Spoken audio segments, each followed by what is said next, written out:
Қытай Ресейге тиесілі тарихи жерлерді өзінің картасына қосып алғаны рас па? Жақында желі қолданушыларының айтуынша Қытай ресми сайттарында да Ресейге тиесілі тарихи жерлерді қосып алу жайлы бұйрық жариялаптымыз. Ақпарат қаншалықты рас, бірге тексерейік.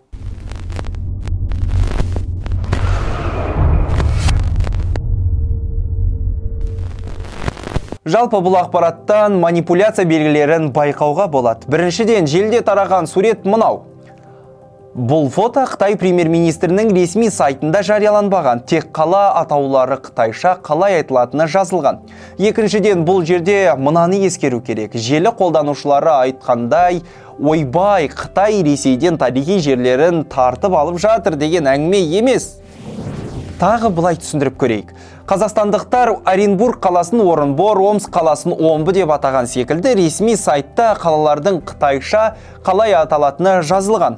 Ал желіде тараған сурет ақпаратты бұрмалауға қатты әсер еткен. Мысалы, бұл жай ғана 17 ғасырдағы Цин империясы кезіндегі карта. Ал мұндай карта интернетте өте көп. Ақпараттың рас өтірігін білгіңіз келсе, бізге жазыңыз, немесе өзіңіз де жан-жақта ізденіп көріңіз. Каналға тіркеліп, лайк басуды ұмытпаймыз. Келесі кездескенше.